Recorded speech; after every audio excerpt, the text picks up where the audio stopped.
Hi, my name is AJ Cole, and I'm the punter for the Las Vegas Raiders, and you are now watching Spotlight Raiders Talk. To last with the webs I'm weaving, I could change the past with all I'm achieving. Got my foot on gas, never stops competing. If you break glass, then this life's done is eating. Make mistakes real fast, then you learn how to beat them. If you take off the gas, you can see all the healing. If the things in the past won't on from the grave, and put your foot on the gas. What is going on, everybody? What is going on? I am back live for the second time today. It is a Spotlight Raiders Talk. Shout out to all the subscribers that have subscribed to the YouTube page. And this is your first time ever being at the Spotlight Raiders Talk. We highly suggest that you subscribe, hit the bell button, get the latest news and all Raiders news. But we have a very, very special show today. It's week 3 of the NFL season, and we have a big matchup going on with the Las Vegas Raiders and the Tennessee Titans. But without further ado, this guy, I found him on YouTube. I looked at his work, his body of work on his YouTube channel for the Tennessee Titans. Very, very passionate guy. Been communicating, trying to get this back and forth to get this to happen. And now that is happening. And I have my guy Tyler from Titans Time podcast. Good evening, sir. How are you today? Man, I'm doing great, and a big thank you for inviting me on your show. Like you said, we've been trying to get it worked out over the last couple of days here, and glad we were finally able to get it worked out and get on the show. And, man, like you said, big matchup coming up between our teams this weekend. I mean, someone's got to leave with a win unless we want to end up like Indy and Houston in week 1, and I would prefer that not happen. The way our divisions are set up at this time, we cannot afford a tie from any of us at this point. So let's get down to it, man. And I really gotta come at you for this, because Monday night y'all coming off of a short week, and the Buffalo Bills game, man. I thought that game was going to be really competitive, knowing that the last couple of years it has been competitive, but what happened Monday night? I would love to know, because I know you're going to ask us about the Cardinals game what happened on Sunday. So I had to put it out there first. What happened Monday night, man? Well, to put it very short, the Bills just kicked our ass and flat out embarrassed us on primetime. They got revenge for that 2020 season where Tuesday Night Football, we put it on them. But no, all seriousness, Taylor Lewan, our left tackle and arguably our best offensive lineman, he went down first play, and between play calling, offensive line not playing that well, defensive backs wanting to play 10 yards off the receivers before the snap, all of that it compiled on top of each other. And, all year long, you can pretty much ask any Titans fan. Our offensive play calling, the first drive, man, it looks great. Last year, we couldn't score on the first drive to save our life. Now, this year, we're scoring on the first drive, but after that, the offense gets predictable. It gets just laxed, and it drives us crazy. And we pretty much handed it to the Bills. Our defense, I feel like, played pretty well in like the first couple of drives against the Bills. Mm-hmm. But after that, the offense started going 3 and out, and the defense was just, as soon as they'd sit down and get a drink of water, they were having to run right back out. And against a team like the Bills that is just complete from top to bottom, you can't do that. They're going to wear you down and just go down the field and light up the scoreboard, and that's exactly what they did. I was pretty shocked. So many turnovers. I had 2 muff punts in that game as well. So I was just really kind of like, oh my God, like, is this I just hope that if the Raiders could come out and do this to the Tennessee, I'm just thinking this in my head, because right. The way the last 2 weeks happened for my Raiders, we started out slow in LA. We got back on it. and then we ended up losing that game. Carr didn't play too well, and then we started out fresh. Mm-hmm. And second half is a dud. So technically, we only really played 4 quarters in 2 games. If you really look at the 8 quarters, I said that on my other show that I did earlier today. I said that. So the Titans. I'm not underestimating this football team, and I'm as a Raiders fan, I'm just not, because I'm a big fan of Robert Woods. I think he's a really good receiver. Treylon Burks, that was one of the guys that a lot of the Raider Nation wanted to get in the draft, but we ended up going somewhere else with that with Dylan Parham, and we traded our first 2 first-round draft picks for Devontae Adams. I'm pretty good with them. Of course, you have one of the best running backs in football in Derrick Henry. So I'm not taking this game lightly at all, like a lot of the Raider Nation is. I'm just not. I understand what happened Monday, but adjustments can be made. And I think this game is really going to be competitive. So even though that we haven't allowed a 100-yard rusher in the first 2 games for our defensive line, with knowing that your best offensive lineman went going down, how do your offensive line would pan out now against our defensive line, because that's something that I really look forward to in the trenches. That's the main thing for me when I'm watching football. If it's not working in the trenches, is nothing else works above that. So how you feel your offensive line versus our defensive line? How does that work? Man, I'm just going to tell you right now, I don't feel good about it, because Lawan, he's officially been ruled out, still trying to figure out what's going on with his knee. But Dennis Daly, who come in for him in that Bills game and was our worst offensive lineman in that game. Now, granted, he didn't know that he was going to be getting into the game, but I've always looked at the game of football of prepare like you're going to be out there. Right. Don't let the moment come up on you and then you're not ready to go. And, it's with having Dennis Daly out there, knowing that y'all got guys like Crosby and Chandler Jones, who in week 1 of last year even with Taylor Lewan out there, he was going crazy against us. So that's something that I'm not looking that forward to. And I know against the Bills, like Derrick Henry, if you look at his stats for the game and look at the advanced stats, he actually had more yards after contact for rushing than he did actual rush yards for the game. It was like every time he touched the ball in the backfield, which the toss sweeps, the tosses, they don't help.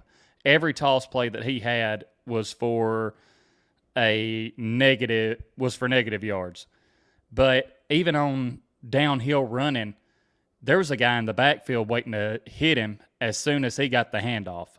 It was rough. So I'm not necessarily looking forward to that matchup as much. I'm like you. I think this could be a competitive game. Aaron Rodgers on Pat McAfee's show, McAfee was joking around saying the Titans are dead after what the Bills done to them. And the point that Aaron Rodgers made was, is Mike Vrabel still their coach? And he was like, then, okay, the Titans still have a chance on the season. And I'm just going to trust that Vrabel has these guys ready to go. And I'm hoping it's not a blowout, man, because I don't know if I can take 2 of those in a row here, especially on a short week. But we're going to have to figure out a way to slow down Devontae Adams, because we can't let him do to us what Diggs done to us on Monday night. And mentioning Derrick Henry, I saw this stat before we hopped on here, and which granted our offensive line was better, but Derrick Henry, following games of 60 rush yards or less since week 14 of 2018, the Titans are 6-0 in those games, and Derrick Henry averages 172.8 rush yards per game and has 12 touchdowns. So I'm not saying that's going to happen, but if the King could get going, I definitely wouldn't mind it. Yeah, because now, I mean, even though that Derrick Henry is, one of the best running backs in the league, and we got a real a young running back. I can say I wouldn't say young, but he's been here for a couple years. In Josh Jacobs, he did have, right now he has an illness. He did not fly out to Tennessee, so we still have 4 other running backs on the roster. So for our situation, we already know Josh McDaniels knows Mike Vrabel. We know that it's some ties there, in New England, and then we have your former linebacker in Jayon Brown that's over with us as well. So it's some similarities there. That's people coming over from the Tennessee Titans. We did trade Tyrese Gillespie to y'all, but he didn't make the 53-man roster. So it's a lot at stake when it comes to this game. And me personally, I'm looking at it from both defensive standpoints because we had collapse in a couple. We had the collapse last week, and then y'all was up big against the Giants, and the Giants came back and won in overtime.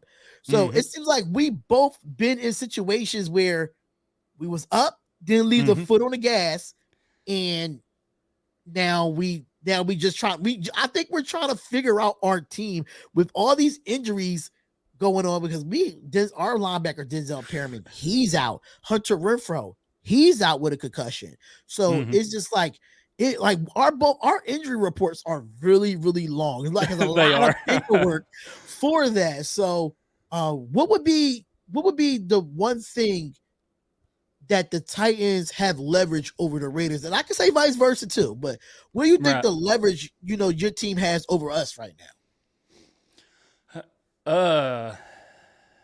Man, that's actually that's a really good question and something that I haven't thought about where we would really have the edge because like you said, I mean, the buildup for these two teams heading into this matchup, the Titans in week 1, like you mentioned, against the Giants, had the lead, took the foot off the gas, and then by the time they tried to put the foot back on the gas, it was too late. Y'all last week, it was one of those things where I was surprised that the Cardinals come back, but at the same time with Kyler Murray and the plays that he's able to make early in the year, it's like, okay, it's hard to stop that guy sometimes. But even in overtime, y'all just had an unlucky break with Renfrow fumbling, and Twice it got picked up. Yeah, and which one of them, hey, y'all recover, but then come right back, gets popped again, and that sealed the game. So I would say because like I said, I don't really like the chances of our O-line against your D-line. I haven't gotten to watch just much of the Raiders this year. I was hoping to do that this week, but work's been crazy. And, we have – normally I would say I like our defensive front, but Harold Landry, of course, he's out for the season. Bud Dupree's out for this game, so we're having to rely on some young guys. Really, the top 2 dogs that we have are Jeffrey Simmons and Danico Autry. Yeah. But, hey, y'all's offensive line, y'all can double them and take your chances of one-on-one matchups with these younger guys. Maybe at the Kevin Byard on the defense, I would say potentially that is where our advantage could come in. Just because if we actually allow him to do his thing and he's not having to worry about what other defensive backs are doing, that guy can make some plays and change the momentum of the ball game quick. And I could kind of say the vice versa where it comes to Jonathan Abram. I think he's one of those guys that reminds me of Bird on your side. But, I mean, Bird is the better coverage D-back than Jonathan Abram is. But Abram is that guy that could come downhill, and he takes no prisoners. It doesn't matter if it's Derrick Henry or Jerome Bettis. He is going to tackle somebody some way, somehow when it comes to Jonathan Abram. He's not scared. He's going to give it his best shot. Right. Right. Even if he gets run over or not, he probably still get in your face and talk trash to you anyway. That's how crazy he is. But I feel like I just feel like right now, I think our offensive line is getting better by the week. I know that we have a rookie there. Munther is going to move to right tackle and start. So that's Danico Autry is probably going to be on the right side or the left side, one of those. So that's going to be a great matchup to see because Mumford has not given up any pressures this year so far as a rookie. So Dylan Parham is probably going to be in there, another rookie that didn't give up no pressures. But I think our offensive line is very improving. I think our run game and time of possession is going to be really good. But I think the mismatch that we have, the leverage overall, I'm gonna have to say our receiving core in Waller. I don't think you have a linebacker that really has a good, me personally, a good coverage linebacker that could go up against Waller up the seam, or a corner that's gonna be too small to get to Darren Waller. The question is really the offensive line. Can they really stand hold and not get Cardinal sacks? Less sack, Carr get in the pocket and make his throws. Devontae Adams is always going to be a mismatch, but it's just really like for your Titans defense, is really pick your poison. Even with Renfro out, we just we still got Tyrod Johnson and Keelan Cole. We just got to see them get in the game now, knowing that Renfro is out. So we have those options. So I feel like our offense is a little bit leverage on your defense, but y'all still have a good front eight. So I like I said, I'm always big on the offensive line and the defensive line. Both of our linebackers are banged up. Bud Dupree is out. Denzel Perriman is out. Devon Diablo is like Doc Holliday says, he's a liability in space. He's a young linebacker that y'all might exploit on y'all end with Derrick Henry or with the play action. So speaking of our quarterbacks, so our quarterbacks has been getting murdered in the media. Both of our quarterbacks. That's why I felt like this game is so evenly matched, because everything is like Titans, Raiders. It's been talked about all week. What do you feel in your eyes that Ryan Tannehill needs to improve on to beat us this weekend? I mean, overall, or do we see Malik Willis? Do we see Malik Willis today? On Sunday?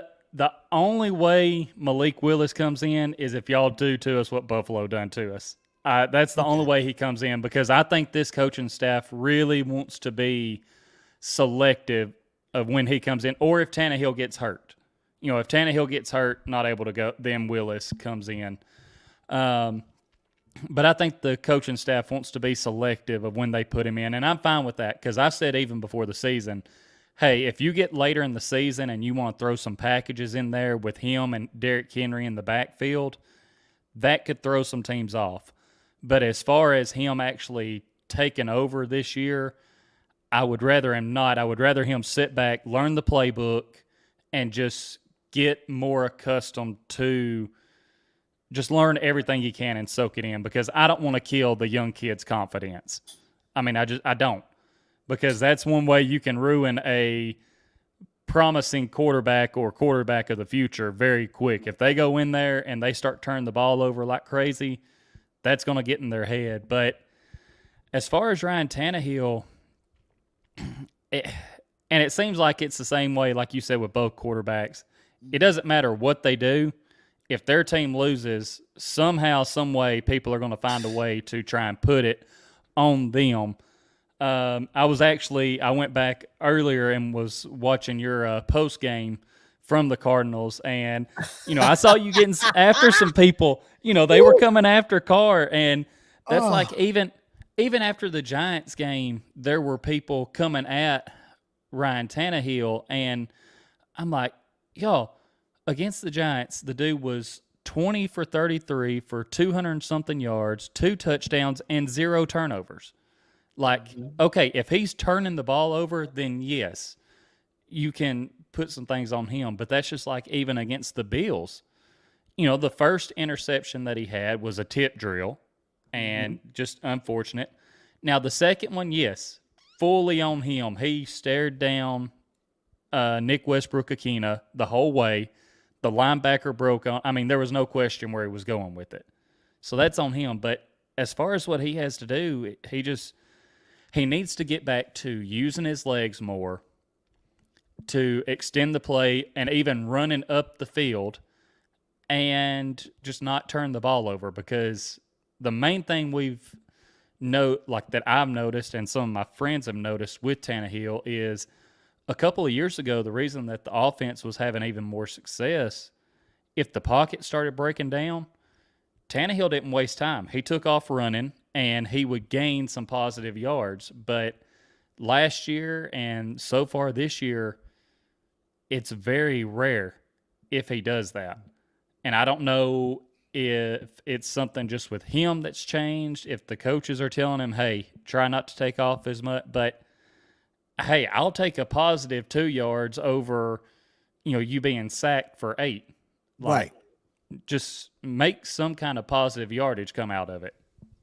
And that's how it is with me with Derek Carr. It's like they want to blame Derek Carr for the loss with the Cardinals. I say that's a complete team loss, is a team complete collapse.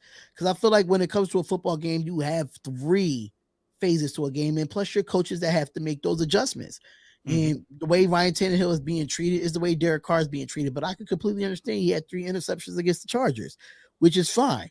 I mean, we started off really slow in that game, and Carr made some big throws in the second half that a lot of people don't want to go back and watch.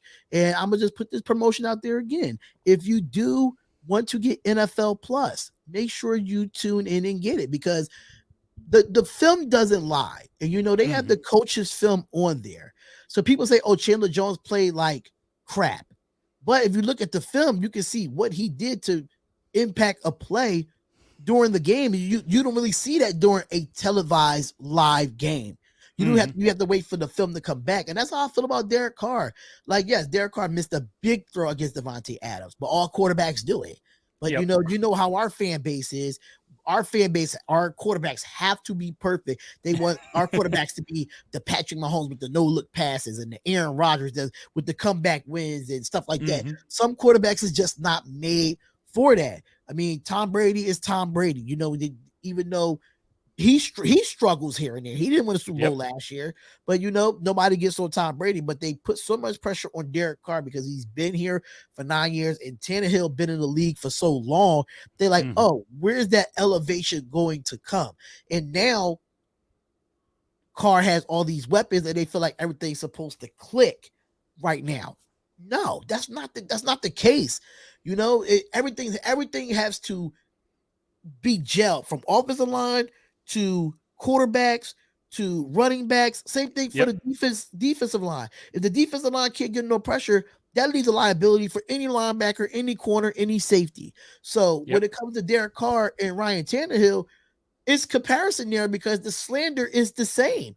And we're both 0-2. That's the same too. And one of these, I think, for some reason, I don't know, I have this feeling that both quarterbacks have something to prove, and they're going to go off.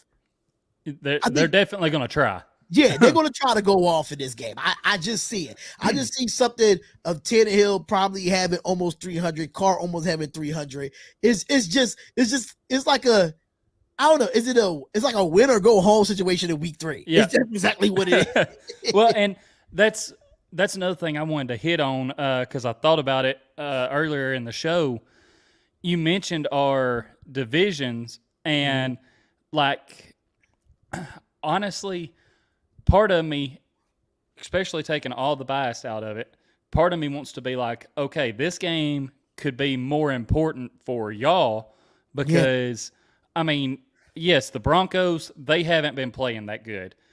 And the Chargers, looks like they may, I don't know if Herbert's going to play this weekend, how long he may possibly be out. Yeah. But from the start of the season, looking at y'all's division, it was like, okay, all of these teams are about to beat up on each other. Like, someone could the person that wins that division, their record may be anywhere from like 9-8 to 10-7. Like, that may be the bet, because y'all are just so loaded on both sides of the ball for all the teams. But in order to keep up with like the Chiefs and the Chargers, it's like, okay, this game could be more important because you look at the AFC South and it's definitely become the weakest division in the NFL. And we could Why potentially is see. that though? Why?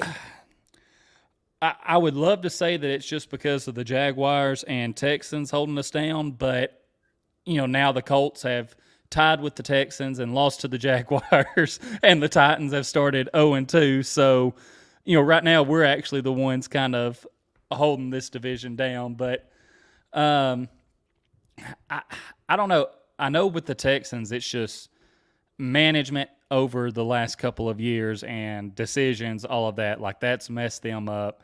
The Jaguars obviously didn't do themselves any favors by bringing in Urban Meyer down there last year. Yeah, so, they – and I feel like now they are at a point where they can make that turnaround. I didn't really expect it to be this year, but if they keep playing like they did against the Colts, I mean, there's a good chance that they win this division. But I think that, honestly, anywhere from 7-10 to 9-8 could win the AFC South. So, I mean, and that sounds bad, but it kind of reminds me of the NFC East a couple years ago, where hey, 7-9 was winning the division and getting into the playoffs. So, but like you said, there's a lot of pressure on both of these teams, and in my opinion, I think where a lot of people get lost when it comes to Tannehill and Carr, like you said, they want them to just take over the game because they look at people like Mahomes, like Josh Allen now, like Tom Brady, and they want them to just be at that elite top level. And, neither one of these guys, I feel like, are at that elite top level. They're Right. guys, you put talent around them and you actually get them good play calling, they'll go Sky's out the there. limit. They'll go out there and do what they need to do. But you can't just put the entire game on like their shoulders all the time. Right. Like, when it comes to the Bills and Chiefs, Buccaneers, yes, you put that game on the quarterback's shoulders, and hey, he may get you the win or get you the lead at least. I mean, go back Bills and Chiefs playoff game, and Josh Allen couldn't have done anything else in that game, but they still lost. And it's one of those things where if Derek Carr or Ryan Tannehill had a game like that, if they lost, people would still find a way to just critique them for it. So here come this KC fan. He always trolls me in this chat, man. Shout out to FAKC. He says Malik Willis started. I think we talked about that earlier on in the show, talking about Malik Willis. We all know the talent is there for Malik Willis, but you already stated that Malik Willis is not starting. Tannehill is the starter for this game, unfortunately. And what's going on, Gregor John? Thank you for tuning into the show. Really do appreciate it here. But speaking of Malik Willis, now, do you feel that Malik Willis will get the start sometime this year if things start to go downhill for Tennessee? Because I know right now we have Stidham as our backup. We really don't have. I mean, they know Stidham from the Patriots days. They try to make us the New England Raider. That's what they call us, the New England Raiders or the Las Vegas Patriots or something of that nature. Yeah. They always try to mix it up. So, do you feel as though that Malik Willis probably will start this year if things start to go downhill? I think there is a good chance. Titans have an early bye week 6. If they enter that bye week, same bye week. I think we have the same bye week. If they enter that bye week 0-5, there's potentially a good chance that after the bye week, we end up seeing Malik Willis. I feel like. I mean, at that point, and I went on some of my friends' shows and I made this comment on there. if we go 0-5, it reminds me back to the 2019 season when Mariota was our starter. We started that year 2-4. Ryan Tannehill took over, and it was a spark for the team. The team got that spark, went on a run, had the playoff run going to the AFC Championship game. So, if you start 0-5, you may have to look at that quarterback situation and at Malik Willis and be like, do we potentially let him take over now and see if he can give this team that spark to potentially turn things around? Because Malik's shown he's not afraid to pull the ball and run if something's not there. And he's a better runner than Tannehill. So, he could definitely provide that spark. But, that's a question that I'm going to stick with.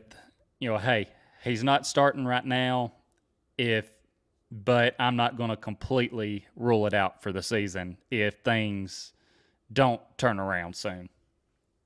Now, I don't see Carr getting benched the whole year. I just don't see it. I mean, we don't have a backup that, putting his job really on the line for this year, even though Carr has been in 6 different coaches in 9 years. Another story for another time with that. But I really want to look. I really want to look forward to seeing, this running back matchup. So when Derrick Henry is not, in the game, who else can rely on? Because I know on our side we have a bloater of running backs: Amir Abdullah, Zamir White that we got in the draft, Brandon Bolden, Niorse. What other running backs do you have that we have to be concerned about going into this game? Besides Derrick Henry, because we know Derrick Henry is the number one target with us. So besides Derrick Henry, Dontrell Hilliard was back at practice this week, and I'm actually pulling up the injury report now because I know he practiced, and it looks like he's not questionable or anything like that. So Hilliard he's our change of pace back, and he's the guy that, against the Giants, he had 2 touchdowns. So he's able to slip out of the backfield, whereas Henry kind of needs those first 2 steps to really get going. Hilliard, as soon as he gets the ball, he's full speed pretty much. So, having him in there, being able to slip him out into the pass game, and also our rookie Hassan Haskins, he's been able to come in, and he's from Michigan, right? He is. That's one of my favorite backs coming out of the draft. So that's a great pickup for y'all. And he's kind of almost like a mix to me of Hilliard and Henry, in the fact of he has the softer hands like Hilliard and can be effective in the pass game. But then he's also a bruising back to where, hey, if you're having to tackle him for 4 quarters, kind of like with Derrick Henry, you're going to know that you've been having to tackle him for 4 quarters. Like, he's not going down easy. So those will be the other 2 guys. You'll probably see Hilliard more than Haskins, if I had to guess. So that would be the other 2 to worry about. So Walter Ross did say something here. He said, I don't think it will be offense against offense. It's going to be defense against defense. And what defense is better, the Titans defense or the Raiders defense? And who wants it more in the trenches? And trenches owns the trenches. You could not said it any better, Walter Ross. You could not said it any better. I think both of us, we both agree on that when it comes to the trenches. It's really going to come down to execution as well for both coaches. How both coaches is going to make adjustments, because this game it's a game of chess. So you're really going to make sure you prepare for the next move or prepare for the next adjustment is something that's not working. Now, I know as of right now, people keep asking me about Josh Jacobs did not travel with the team. It's for what he heard. For what I'm hearing out of here about Josh Jacobs, because I know he's a very important factor to our offense, is what I'm hearing, that he did have an illness is why he didn't travel with the team. It's not nothing injury related. So I'm not going to pin it because they did not rule him out yet. They still have him as questionable. So if he does end up traveling from, Las Vegas to Tennessee between today and tomorrow, we'll hear some news out of that. But just looking at the injury report from both teams, for us, we had Brandon Bowden, but he's going to be playing. So he will be probably a game time decision. Jermaine Illuminor, Neil Farrell was questionable. Andre James was questionable. Trayvon Merrick, I think he's out. It's a few. Hunter Renfro's out. We all know that. Denzel Perriman, we all know that. So when it comes to this injury report, I'm just looking at it and it makes me kind of concerned.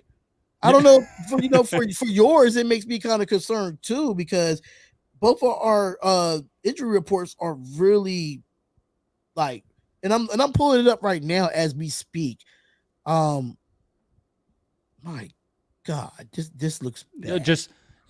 Too many players on that, and I can say, being a Titans fan last year, going through 91 players, that's why Vrabel won Coach of the Year last year, because went through 91 players, still was able to get the number 1 seed. And all Titans fans were like, okay, new season here. Injury bug got us last year. It seemed like every game, 2 or 3 new people were added to it. So, hey, maybe we're over that. Maybe the injury bug will leave us alone. And now, first 2 games, and our injury report is already lengthy again. We have guys on IR, and we're like, okay, we cannot be starting this up again. Like, if this is happening, and we were calling for it last year, we were like, the strength and conditioning coaches and medical, we need to get some new people in because something's not working here. And what I think it is, though, I think it's not playing in preseason. That's what I'm starting to think, because you sit on the sideline and we know it don't get cold in our cities like that, but we're just saying, You're sitting there, you're not loosening up. You stretching, you going through all the game day stuff, but you're sitting on that sideline, not being active on the field. And then we expect our teams to be 2-0, knowing that our teams are banged up because we played in the first game and everybody got those first hit jitters out. Because I don't care what nobody say. I feel like even if you are a professional football player and you have not played in a preseason game, that is hitting that's the first hit jitters always happens to you, no matter what age you are. So I think preseason, I think it's time to start looking at the NFL just in general, not just our teams, but the NFL in general, to have these starters play at least 1 or 2 drives, then sit them out. Even if it's a 3 and out, they got out there, they had live play. And I think a lot of teams are struggling in the league now. I'm not saying the Buffalo Bills, because I know they're not 2-0, but other teams that, that are 2-0, they starting off fast, cool, but they might die down at the end. Right. So with me, I feel like, okay, now it's time to start having players play in the preseason. And I think that's what's really hitting us right now when it comes to it, when it comes down to injuries and stuff like that, because these guys, you practice, but you don't hit in practice anymore. Right. So, I don't know what goes on in the Tennessee Titans practices, but what I do know is that it's time for these starters to start playing, man. It's time for these starters to start playing. And that's the bad thing on the Titans side of things is some of these guys that are on the injury report, they did play some in the preseason. And, it just seems like, I'm looking down through here right now at the Titans injury report, and it's not as bad as it has been over the last couple of years, but you got 3 players with hamstring injuries. And that's something over the last couple of years that seemed like with the Titans conditioning and strength coaches and all that is our players were coming up with hamstring injuries left and right. And it's like, okay, surely, y'all would have figured out a way to, obviously injuries are going to happen. You can't prevent them, but y'all should be better prepared on how to handle these so that because guys would go out with a hamstring injury, come back a couple weeks later, and then be right back out for a couple more weeks. And I'm like, y'all should be able to handle this better and actually know when the guy is good to go. And so that's one thing that drives me crazy. But, going over y'all's injury report, looking at the Titans, Kyle Phillips being doubtful. Mm-hmm. Yeah. That's a big, that could be a big hit because he's been helpful for us in the slot. He's had in the first 2 games, he's muffed a punt in each game, and it's cost us. But also Zach Cunningham being added and being questionable. Now our linebackers, I'll just tell you, they've struggled this year. Same here for the Raiders. Same here. And especially with tackling, because last year when Zach Cunningham come over, him and David Long, they were tackling machines. But now this year, it seems like every time they go to hit someone, they're missing the tackle, and it's a killer. Zach Cunningham, the Bills' first touchdown, he hit the fullback in the backfield, or for what would have been a big loss. He hit him and just didn't finish the tackle, and he was able to break free. So, I don't know if that, out of the linebackers we have, him and David Long are our best options. So if he's not able to go, that hurts. But like you said, neither one of them are coverage linebackers, and that's where we kind of miss Dane Cruikshank, who's with the Bears now, because last year we could throw him on the tight ends, and it didn't matter what tight end it was. He was sticking with them throughout the game. Now, they may get 1 or 2 on him, but they weren't just lighting us up. But looking at this Titans team now, I'm like, okay, because you mentioned it, Devontae Adams, Darren Waller, that's going to be y'all's main weapons for this game. I'm like, who do we have that can slow Waller down? At least one of the guys down, right? Yeah. So Shelton Brown says, look like Josh Jacobs is out for us now too. Jacobs is really good, but he gets hurt way too damn much. Shelton Brown, just to let you know, is not an injury prone reason why he's questionable. He has an illness. He's sick. So that's why he has not traveled with the team. He wants to rest before he makes a decision if he's not going to play or not. So it's not nothing injury prone or nothing of that nature. It happens. It's the change of the weather. I just got over a real bad illness of having a head cold because it's going from summer to fall. So the temperatures are dropping. And, I'm understanding this Las Vegas is always going to be hot, but sometimes them temperatures drop too when it change, in the weather sometimes. I know a person that lives in Vegas. Shout out to the Sneak Sports Talk Show over at the Spotlight Sports Network. He lives in Vegas. And right now he told me that it's 65 degrees. Wow. You know what I'm saying? So it's we got to understand, it's a change of a season. So I'm not going to even focus on Josh Jacobs. If he's out, he's out. Then we just got to, that's what it is with both of our teams. And he said, okay, I was just sick a while ago too. See what I'm saying? So you just never know, but it's just like with both of our teams, man, we going through injuries, and it's just going to be the next man up for both of these teams. And I don't even know how to predict this game because I just don't know what's the game plan for Josh McDaniels. And I don't. Do you know? Do you feel like you have a certain in your mind, like you think Mike Vrabel? What do you think he's going to do in this game? Because Josh McDaniels, I'm gonna just let you go because I can't even think about Josh McDaniels. So. Man, I really don't know because just when I think I might be getting Vrabel figured out, and like I said, love Vrabel. He won Coach of the Year for a reason. He gets these guys ready to go. And I've always trusted his process. But as far as the game plan he's going to be coming in with, because like I said, y'all got a good defensive front, and you talking about Josh McDaniels, I am just like other Titans fans, I am fed up with our offensive coordinator in Todd Downing. Oh Because my God, I forgot y'all had Todd there you go. Downing. Yeah. Oh So man. I think y'all know a thing or two about Todd Oh, Downing. we know a big thing about Todd Downing. So Thank you, Jack Del Rio. You lost your job because of him. Thank you. yeah.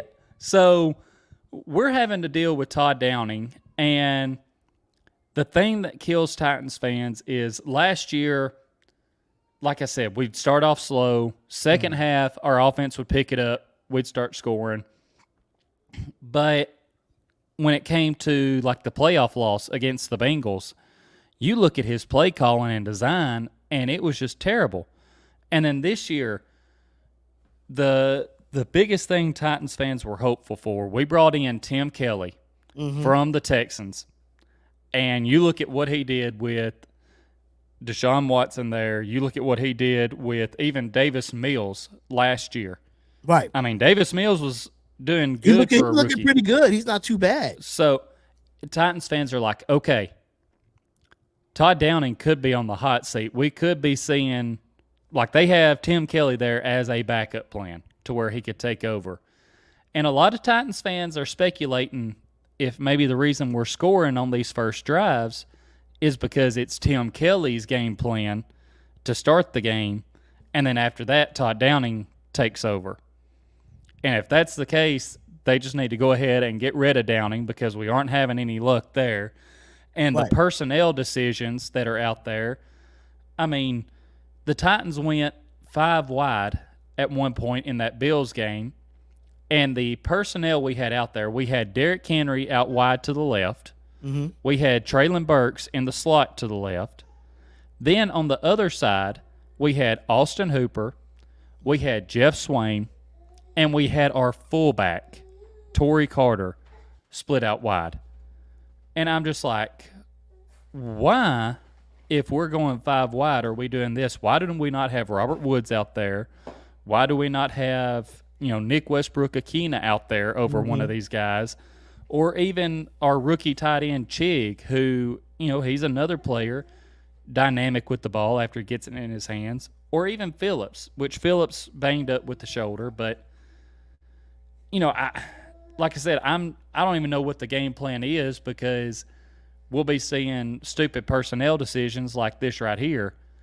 But for me personally, if I was putting the game plan together, get Traylon Burks going. The dude is, as far as rookie receivers are going, he's ranked as one of the highest. He's catching most of the targets to him. He's actually bringing them in for catches. He's getting the yards after contact. I see where in the chat, Big Tone 209 says Titans' mistake was trading A.J. Brown. And I wanted to get into that. I was just waiting for you to finish about that whole situation.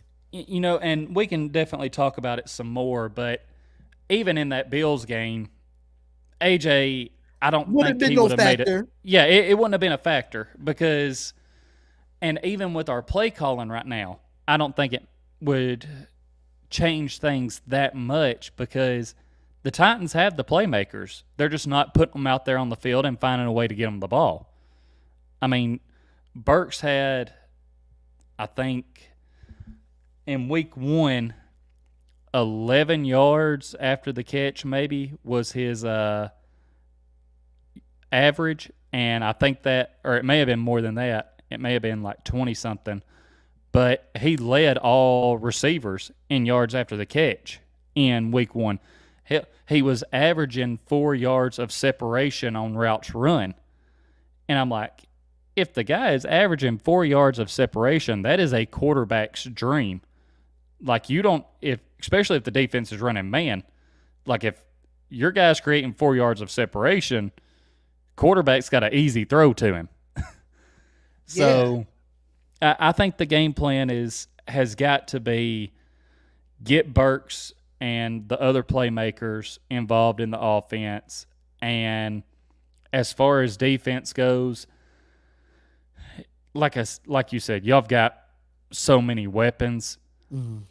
I would almost honestly rather Waller beat us or try to make him beat us versus letting Devontae Adams go off against us. Well, he did have 17 targets against the Chargers. They had 10 receptions for 147 yards and a Yeah. touchdown. So, I mean, Well, he didn't do too well against Arizona, but I think, people in the car ear about, it'd be time to get the ball to Devontae Adams at this point. Yeah, and my biggest thing after the Bills game, because Christian Fulton, our best corner, was out for that game. And Stephon Diggs absolutely showed it. The Titans defense, as far as play calling, there was really no focus on trying to eliminate him from the game and having someone else beat him. And Diggs had 12 catches for 140-something yards and 3 touchdowns. Right. And I text one of my buddies the next day. I said, if Christian Fulton isn't back for the Raiders game, I am about to be hammering Devontae Adams over on yards and touchdowns because he's going to be going crazy against us if Fulton's not back. It looks like Fulton's going to be back, but, I mean, I would rather him be traveling with Devontae. Wherever Devontae goes, put Fulton on him. Not saying Devontae won't get his because he's going to get his regardless. Yeah, I mean, it's just trying to slow him down to give him to what? You'll be satisfied if he had 50 yards or 70 yards or something like that. If you hold him to 50 to 70 yards, then hey, you've played a great game against him because a lot of people go back and forth. They can switch out their 1 and 2. Either way, Devontae Adams is either number 1 in the league or number 2 in the league. Yep. So arguably. if you can hold him to 50 to 70 yards and no touchdowns, you've done something right. Absolutely. Absolutely. So Walter Ross says that I believe if the Raiders want this game, Derek Carr has to throw this game on his back and play like the beast and get out of his comfort zone and play like a matter. And defense has to take the pack, be like a pack of wolves. I think that sounds like for both teams at this point. Mm-hmm. Yeah. And this the matchup that I was definitely going to get into next, knowing that Nate Hobbs is our slot corner, but he has been moved outside due to the fact that Anthony Averett has a broken thumb. So he's going to be on IR for 4 weeks. Nate Hobbs did play well. Nate Hobbs is a second-year player. Treylon Burks is a rookie. Mm-hmm. I love this matchup because I watched Treylon Burks play at Arkansas, and he was a very physical receiver, but fast as well. But you can't underestimate Nate Hobbs. We got Nate Hobbs, I think, in his 3rd or 4th round, if I'm not mistaken. And the guy is one of our fastest corners on our team, and he's very physical, and he loves to tackle. And I really love this matchup with 2 young guys that's probably the future of this league at their position. What's your expectation? Because my expectation is this is going to be a dogfight between these two. I really think there is going to, because wide receiver is going to block, and he's going, it's going to get physical out there. So, I mean, you agree? I mean, I just see the future on the field with these two right here. Like you said, and this is going to be all across the field. This game's going to be physical. I mean, it just is, and I think this is going to be a physical match up, and the thing that could maybe give Burks the edge is if the Titans get creative with how to get the ball in his hands. Right. Whether it be off if we can get Hobbs to maybe bite on some play action and get Burks open that way. If it's moving Burks around, because that motion, that's what can going back to when Devontae Adams was up in Green Bay and going against top corners. That's how Green Bay found ways to get him the ball. They motion him across, and if a guy's manned up on him, you get him coming across, the defensive back has to come through all that traffic, get him the ball early, and just try and let him get those yards, let him make a guy miss. So, yeah, this is going to be a interesting matchup there for sure. It definitely is, and I'm really excited for this game, man. I'm really excited. Um, I think this might be an underrated game of the week. I really see this happening. Really be underrated game of the week. So we're getting down to the end of the show, and usually what we do is give our record predictions. But before we do that, when it comes to that organization in the Tennessee Titans, Mm-hmm. who are your favorite players of all time at Tennessee? And I'm gonna say something too though, because you might be surprised at this, but I am a Tennessee Vol fan. Okay. I am a I big like Tennessee that. Vol fan. I We gonna watch beat the their Gators football. tomorrow? We're going to kill the Gators tomorrow. That's what I like to hear. We're going to kill the Gators tomorrow. So I always, that was always a dream school I wanted to go to. Always wanted to meet Pat Summitt and in the basketball and the baseball teams and the football team and the Peyton Mannings of the world when he was there. Because I'm telling my age at this time right now. I'm telling my age. But your favorite your greatest Tennessee players of all time that that made you a Tennessee Titans fan. Okay. So players that made me a fan, Titans fan, Oilers fan, either one. So I'll just go ahead and say I was born 93. So by the time I got up to the age where I could really watch and understand football, the team was just coming to Tennessee, to Nashville. So I obviously got to start off with players like Eddie George and Steve McNair. Like those guys, cornerstone of the offense when they come here. Always loved watching Derek Mason play. And then, which this could potentially be changing, but my favorite Titan of all time has always been Keith Bullock. Okay. I mean, I love the defensive side of the ball. Bullock loved the energy that he brought, the toughness that he brought to that defense. Like he was my all-time favorite. And now, now it's getting a little tough because Derrick Henry he's moving. He's getting there. He's getting there. So I'm like, I may have to say that Bullock's about to fall, to that number 2 spot or so. But yeah, those were the guys. And then of course, obviously Chris Johnson, having him here in Tennessee for that time. So before my wife and I, she was actually the one in the chat earlier talking about being season ticket members. Shout out to the wife. Shout out. Yeah. Let me pull that back up. Let me go back up in the comments. Shout out to you. She was actually the one she surprised me for my birthday with season tickets for the Titans. So last year was our first official year with the tickets. We did get to go to a game in 2020.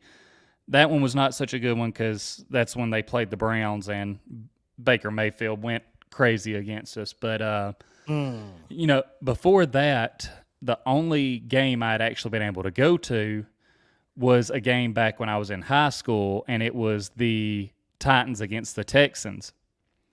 And I went with one of my friends, and my buddy didn't really believe the speed of Chris Johnson.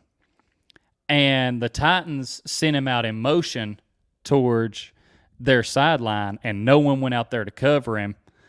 They threw him the ball, and he just took off down the sidelines, and guys had the angle on him.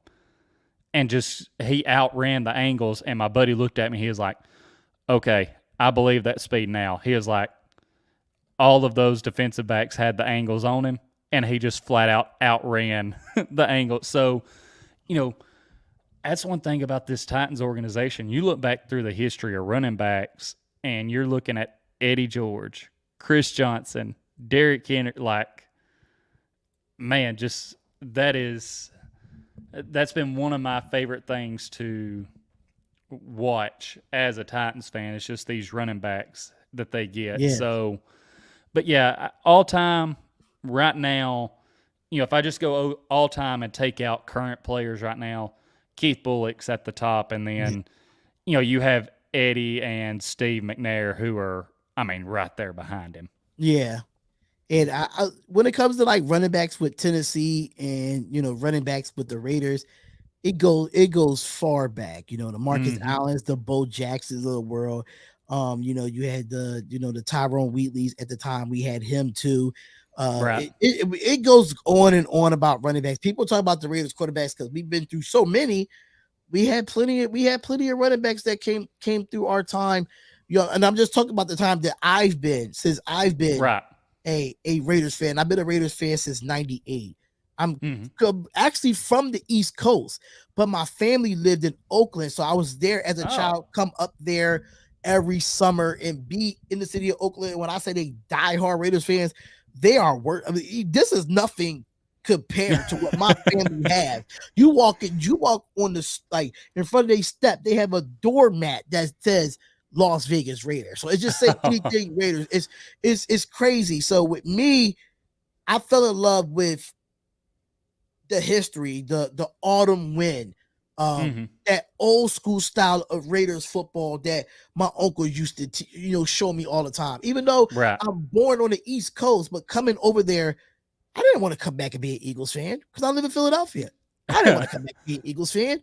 I love this silver and black. It was just something that it gravitated towards me. The attitude, the aura, their play style. It Mm-hmm. gave me that, okay, this is what I want to do. Every team I want to play for growing up, I want to be a Raider fan. I want to play for the Right. Raiders.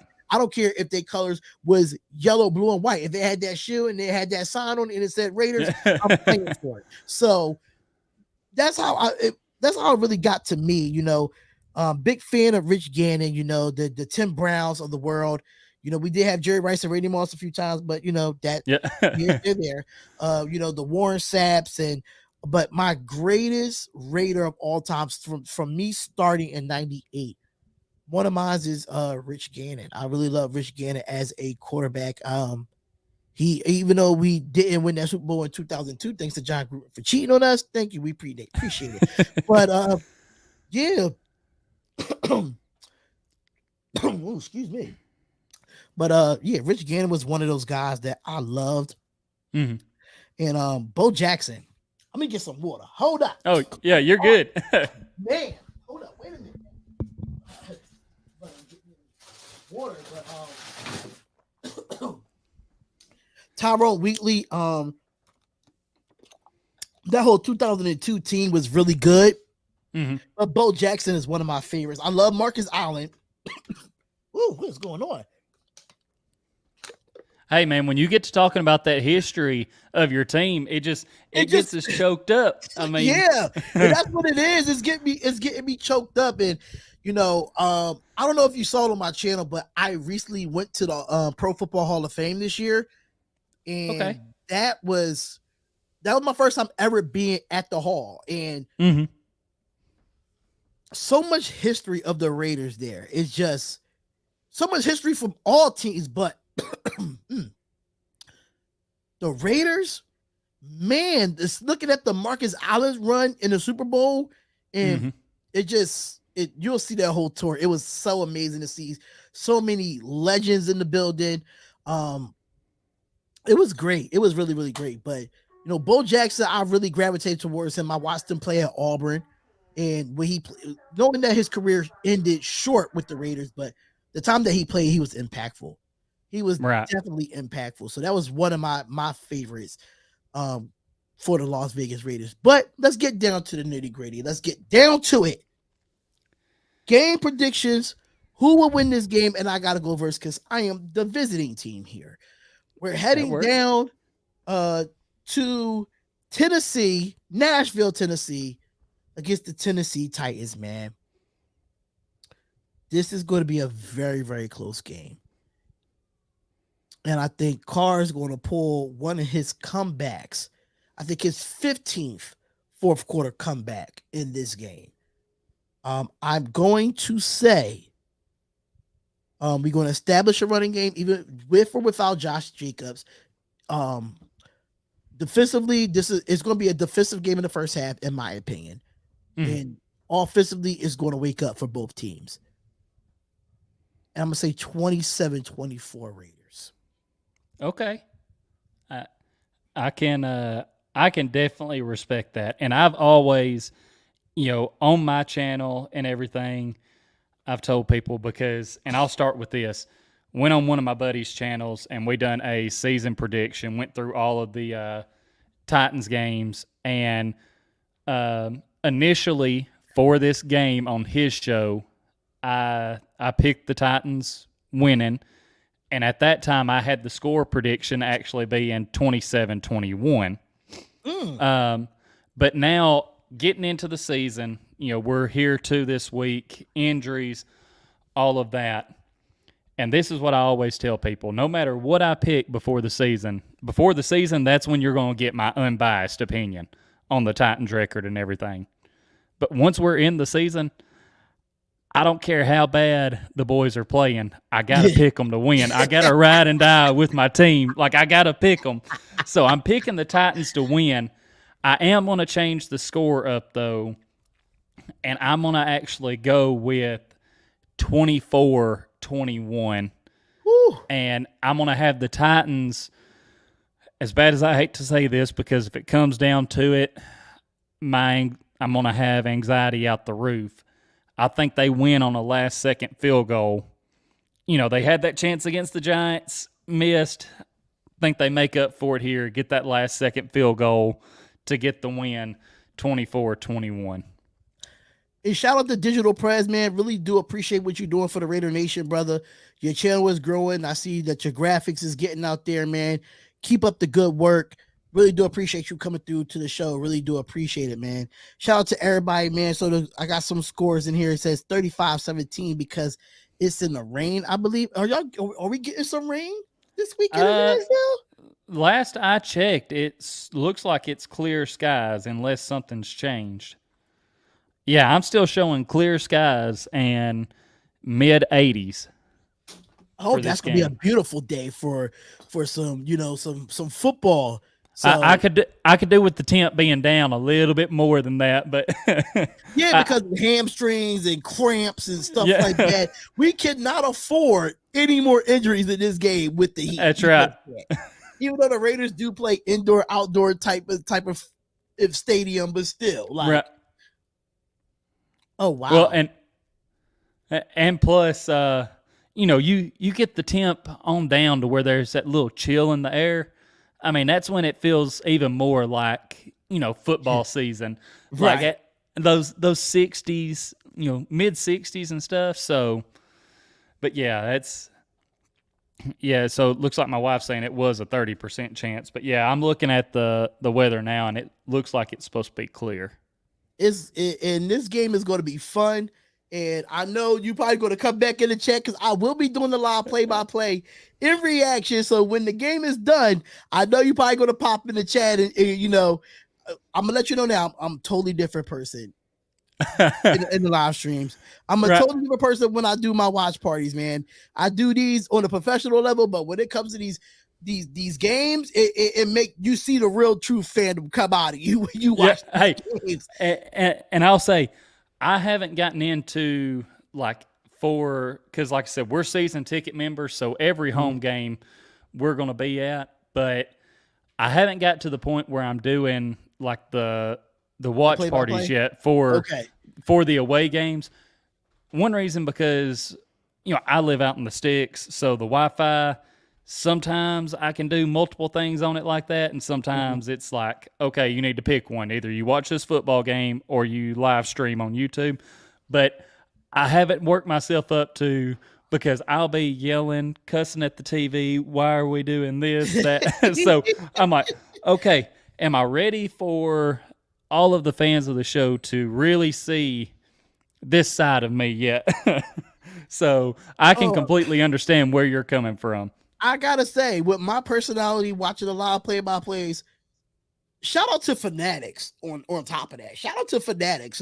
I'm part of the affiliate program because of it. So shout out to Fanatics, man, because I'll tell you, like, I'll be so mad, but my personality comes out at the same time. But people laugh at it, and people be mad at it. So it's just like, it's one or the other you're going to get. So yeah, well, hey, like I said, I went back and was watching what was supposed to be the post-game reaction, and the game was in overtime, and I got to see part of it. I'm like, man, because I'll just tell you, I like that energy, and I can respect it from the aspect of when you're watching the game and doing that play-by-play because, Yeah. like, And the thing I'm about the it, same I way. just came back from mind you, I already had a rough day in itself. Because what I did was I was supposed to live stream that game, the whole game, but I got home. I traveled from Virginia to New York to Philadelphia, came in, set up the live stream, did a post game, found out the game was going into overtime, and yeah, everything just splattered. It spiraled out of It just control. spiraled down. It was like it No. was already a bad day as it was. I know this is your show, but I got to ask you because you said you're in Philly there. I Yeah. know how Philly fans are about their sports and Yeah. the Eagles. Man, I just got to ask you, what's it like being a Raiders fan in the middle of all of that? Like, obviously, if you were a Cowboys, Giants, or Commanders fan, like, I don't know that you would still be here. I But live in a household of bunch of different fans. So my father, he's diehard all Eagles, Phillies, Sixers, all that. My mom, she reps her hometown team as the Eagles, but it's weird that she likes the Baltimore Ravens and the Seattle Seahawks. I don't understand it, but I'm leaving it there. Right. My brother, he's my rival because he's a 49ers fan. He loves Joe Ooh. Montana. So now Raiders, 49ers, the battle of the Bay. I Yep. have to deal with that. So he reps his home team, Philadelphia. I just don't. I can't wear that green. I just can't do it. It cringe that I wear that green. So it's tough. Actually, when we had the draft here, it was a lot of Raiders fans from Philadelphia at the draft. But Eagles took it over, but I was kind of surprised to see some Raiders fans from Philadelphia or some come down from New York as well. They have a bar called Peter Dillon's in New York that I go to when I get a chance when I'm in New York.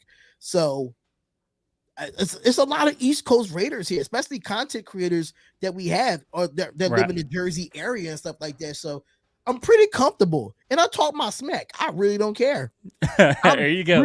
Our Raiders fans is I can say is neck and neck with the Eagles fans when it comes to delusional.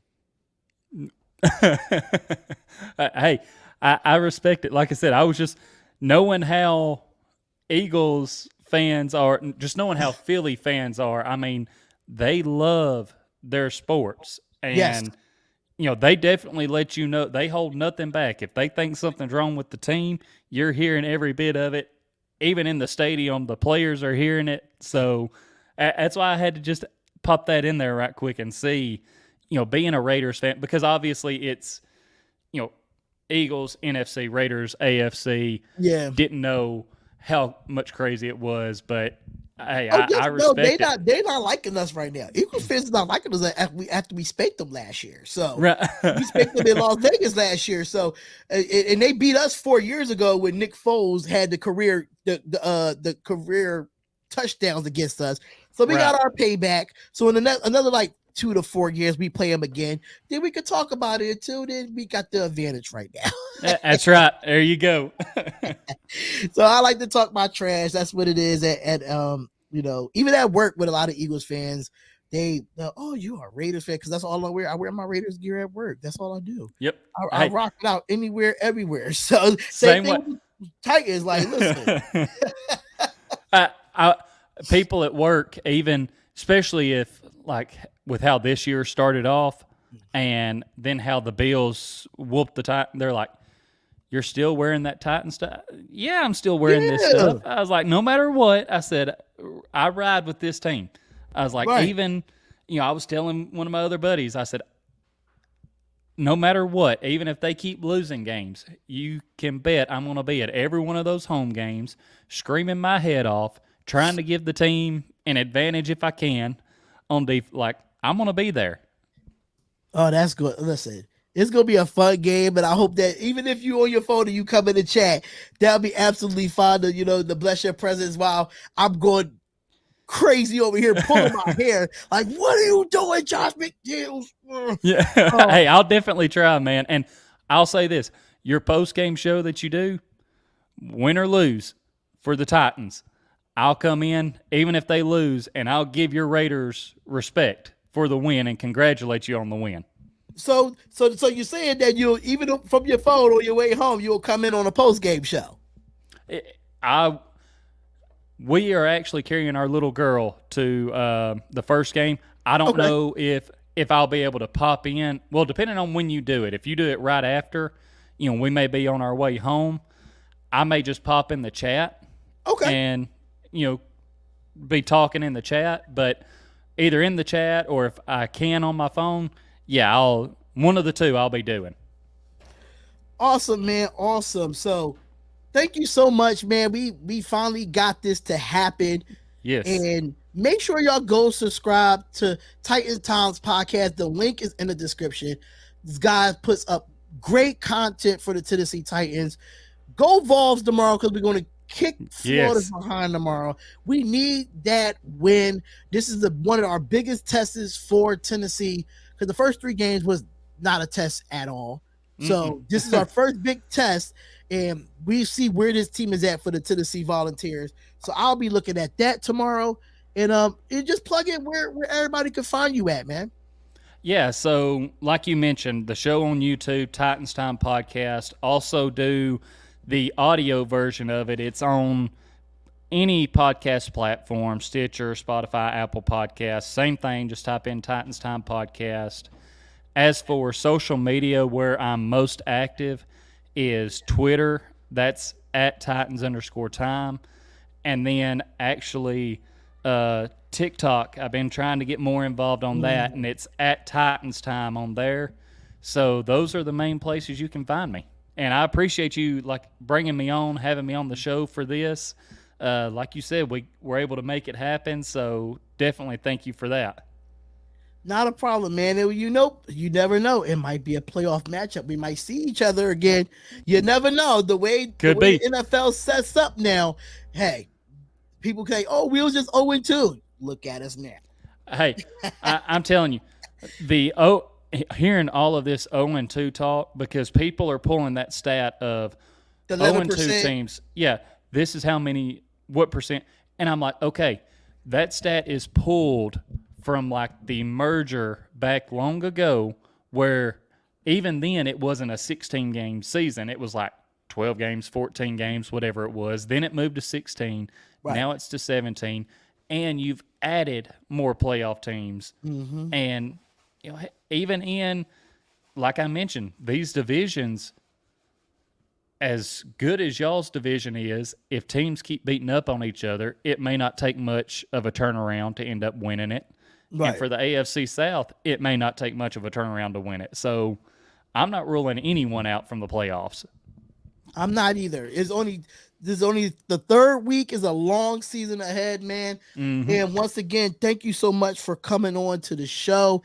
It's been 2 shows down for me. I had my Commitment to Excellence podcast, and then now I had this one, and I am done for this Friday night. So with that being said, man, thank y'all so much for tuning in to this show. Make sure y'all subscribe to this man's channel again, Titans Time Podcast. The link is in the description.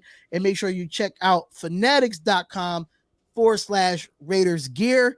Make sure you go get that 25% off on, even without the my affiliate, it's still 25% off the whole entire site for any team that you love. So make sure y'all go check out fanatics.com. Thank y'all so much, man. Make sure y'all comment, like, and subscribe to the channel. It's Titan Time Podcast and Spotlight Raiders Talk. We are signing off, and we'll see y'all on Sunday when the big matchup goes down at, I think it's 12 o'clock your time, 1 o'clock our time on the East Coast, and 10 a.m. on the West Coast for all the other Raiders fans as well. So thank you so much. We out of here, and peace out. Hi, my name is AJ Cole, and I'm the punter for the Las Vegas Raiders, and you are now watching Spotlight Raiders Talk. To last with the webs I'm weaving, I could change the past with all I'm achieving. Got my foot on gas, never stop competing. If you break like glass, then this life's gonna eat 'em. Make mistakes real fast, then you learn how to beat 'em. If you take off the cast, you can see all the healing. If the pain's in the past, move on from the grave and put your foot on the